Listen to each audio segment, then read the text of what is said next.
Today, let's dive into a really powerful idea from D.R. Nair over on the blog Tiga.com. He asked this question that's so simple, but it just might change everything for you. Before you hustle and climb any higher in your life, have you ever stopped to check if your ladder is even leaning against the right wall? Let's unpack what that actually means. You know this feeling, don't you? We all do. You're working hard, you're checking off the to-do list, you are absolutely climbing. But for what, really? That feeling of just spinning your wheels, of being in constant motion but making zero progress? Well, that's the first clue that maybe, just maybe, your ladder's in the wrong spot. So that brings us to the first big stop we have to make. I mean, if we want to know if we're on the right path, we have to get really honest about where we're even trying to go. What is the prize that we are all chasing so hard? No, really, take a second. What's that picture of success that pops into your head?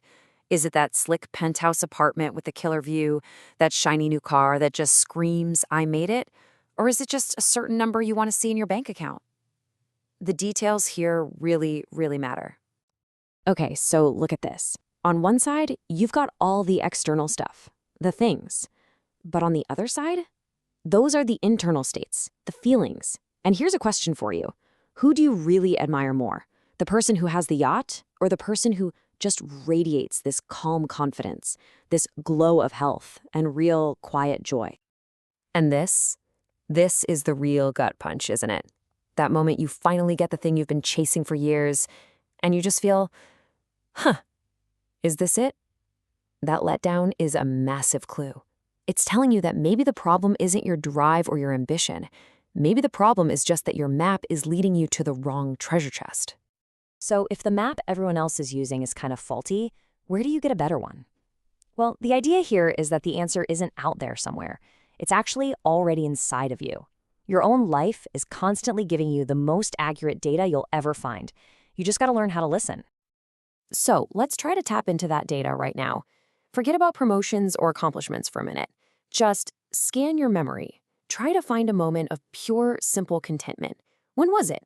What was going on? You might be surprised where your mind goes. So, was it that big, flashy win you posted all over social media? Or was it something quieter? Something that just kind of snuck up on you when you weren't even trying? You know, a deep belly laugh with a friend, or the feeling of the sun on your face during a walk. These quiet moments, they're not just nice. They are crucial data points. They're telling you what your soul actually needs. And here's another, maybe even more honest source of data: your own body. Because your body has zero reason to lie to you. It doesn't care about your job title or what other people think. It only knows the truth of your life. And it will tell you that truth, even when your brain is busy making excuses. Think of these questions as your own personal diagnostic check. How's your sleep? Are you waking up with that knot of anxiety in your stomach? Do you feel like you're always guarding your time, or do you feel free to share it? This isn't just random noise. This is your body speaking in the clearest language it can, telling you whether the life you're living is actually good for you. Okay, so we've looked at the problem. We've checked the data. So now what? What's the fix? Well, the great thing is, it's not some massive, complicated life overhaul. It's actually one small, simple adjustment to find your real starting line. This is the question you really have to sit with. Are the goals you're killing yourself for actually your goals? Or are they things you just sort of inherited from your family, from society, maybe even from commercials you saw as a kid? Are you running your own race or someone else's? This is how simple it can be to get back on track. Forget the 5-year plan for a second. Just find one thing. One single feeling or value that is 100% authentically yours. Maybe it's a moment of peace or a feeling of genuine connection. Whatever it is, that is your new starting line. Everything else can build from that one point of truth. And here's the key. Once you find that feeling, you hold on to it. You can close your eyes and picture a moment in your life that made you feel completely whole, totally alive. That memory, that feeling, that becomes your new compass. And from now on, before you make a decision, you can just ask yourself, is this going to move me closer to that feeling or further away? So when you boil it all down, what's the big takeaway from all of this? Well, it really comes down to one core idea, and it's a game changer. This is it right here.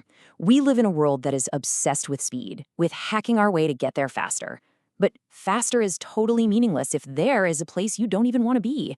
The most important thing is not how fast you're climbing. So before you take that next step up the ladder, before you grind any harder or work any later, just pause, just for a second, and ask yourself one last really important question. And that's the whole thing, isn't it? Is all this effort, all this energy, all this ambition, is it all pointed toward a future that will actually make you feel whole? Or is your ladder leaning against the wrong wall entirely? It's a heck of a question, and it's worth thinking about long after this is over.